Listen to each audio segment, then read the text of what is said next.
అందరికీ ఓం సాయిరామ్ అండి. మనం రోజుకు ఒక స్టోరీతో మీ ముందుకు వస్తున్నాం కదా. దాంట్లో విషయాలన్నీ మీకు క్లియర్గా అర్థం కావడానికి నేను రోజు దాని మీద ఆహ్వానం చేస్తూనే ఉన్నాను. ఈరోజు ఏంటంటే, ఇప్పుడు చాలా మంది నేను ఇంటర్వ్యూ చేసినప్పుడు వాళ్ళు చెప్పేవారు, నాకు సాయిబాబా స్వప్నంలో కనిపిస్తాడు, నేను సాయిబాబాతో మాట్లాడతాను, సాయిబాబా నాకు ఏం కావాలో చెప్తాడు అని చెప్పి చాలా మంది నాకు చెప్పారు. వీడియోలలో కూడా నేను పెట్టాను, చూడొచ్చు మీరు.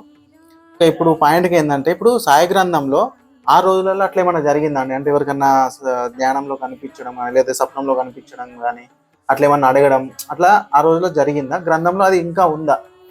జరిగిందండి. ఇప్పుడు మీకు ఒక ఉదాహరణ చెప్తా. బుర్హాన్పూర్కి చెందిన ఒక మహిళ ఉండేది. ఆమె సాయిబాబా వారి భక్తురాలు. అయితే ఒకరోజు ఆమెకు స్వప్నంలో ఏమని వస్తుందంటే, మన సాయిబాబా వారు వాళ్ళ ఇంటికి వచ్చి గల్మా ముందు నిల్చొని నాకు కిచిడి ఇవ్వు అని ఇట్లా అడిగినట్టు ఆమెకు స్వప్నంలో వస్తుంది. అయితే ఆమె లేచి పోయి ఇద్దాం అనుకునేసరికి గడప దగ్గర ఎవరు ఉండరు. ఎవరు లేరేంది, అది ఇది నాకు స్వప్నంలో బాబావారి దర్శనం ఇచ్చింది కావచ్చు అని ఆమె అనుకుంటది. అనుకొని ఆ విషయంని వాళ్ళ బంధువులతోటి, ఇంటి పక్కన వాళ్ళతో అందరితో షేర్ చేసుకుంటది.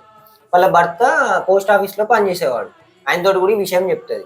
అయితే కొన్ని రోజులకి ఆయనకి వాళ్ళు ఉన్న ఊరు నుంచి వేరే ఊరికి ట్రాన్స్ఫర్ అయింది పోస్ట్ ఆఫీస్.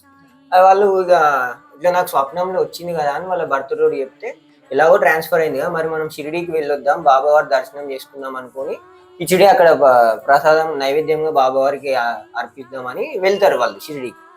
వెళ్ళి ఒక 2 నెలల వరకు షిరిడీలోనే ఉంటారు. అయితే వాళ్ళు షిరిడీలో ఉన్నప్పుడు ఫస్ట్ ఒక 14 రోజుల వరకు ఆమె వచ్చిన కారణం ఏంటంటే, బాబావారికి నైవేద్యం పెట్టడానికి, కిచిడి ఇవ్వడానికి కదా స్వప్నంలో. కాకపోతే ఒక 14 రోజుల వరకు ఆమె పెట్టలేకపోతుంది. ఆమె ఎందుకు నేను పెట్టలేకపోతానా, ఇప్పటికే వచ్చి 14 రోజులు అయింది, ఇంకా ఎన్ని రోజులు అని ఆమె ఒకరోజు స్వయంగా కిచిడిని చేసి బాబావారి దగ్గర ఇవ్వడానికి మధ్యాహ్నం 12 గంటల సమయానికి వెళ్తుంది. అయితే వెళ్లే లోపలనే షిరిడీలో అప్పుడు బాబావారు ఉన్నప్పుడు మధ్యాహ్నం అందరు భోజనం చేసేటప్పుడు పరదా ఉండేది. పరదా వేసి అది అడ్డు ఉండేది. అప్పుడు పరదా ఒక్కసారి కిందికి వేసిన తర్వాత ఎవరు లోపలికి వెళ్ళకపోయేవారు. ఈమె వెళ్ళేసరికి పరదా ఆల్రెడీ కిందికి వేసేసి ఉంటుంది. అయ్యో ఎట్లా అని అనుకుంటుంది. కాకపోతే నేను ఖచ్చితంగా ఈరోజు బాబావారికి కిచిడిని ఖచ్చితంగా ఇవ్వాలి అనే చేత తినిపించాలి అని ఇక ఒక చేతితో పరదాను లేపి లోపలికి వెళ్తుంది. కాకపోతే ఈమె లోపలికి వెళ్ళేసరికి అక్కడ అద్భుతం ఏం జరిగిందంటే, బాబావారికి ఇంకెవరు తినడం స్టార్ట్ చేయకుండా ఆమె కిచిడి కోసం బాబావారు వేచి చూస్తున్నారు. ఈమె వెంటనే వెళ్ళి కిచిడిని బాబావారి ముందు పెట్టగానే ఇష్టం, మనకు ఏదైనా ఇష్టమైన కర్రీ కానీ మన ఇంట్లో నచ్చితే ఎట్లా తింటాం మనం ఇష్టంగా, బుక్క వెనుక ఒక బుక్క, ముద్ద వెనుక ముద్ద తిన్నట్టు గురువారు అట్లా తిన్నారు. అయితే ఇది అక్కడ ఉన్నవారు అందరూ చూసి కొంచెం ఆశ్చర్యపోతారు.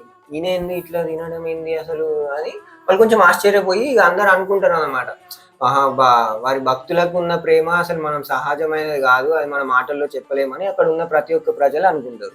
ఇలాగ బాబావారు అలానే ఆమె అనే కాకుండా చాలా మందికి స్వప్నంలో వచ్చి కనబడుతూ దర్శనం ఇస్తూనే ఉంటారు. ఓకే అండి, ఇప్పుడు చూసారు కదా, ఈ రోజుల్లో చాలా మంది చెప్పారు సాయి భక్తులు, కానీ ఆ రోజులలో కూడా జరిగింది, అది ఇప్పుడు గ్రంథంలో కూడా ఇంకా ఉంది. ఇలాంటి అనుభవాలు చాలా ఉన్నాయి భక్తులకి.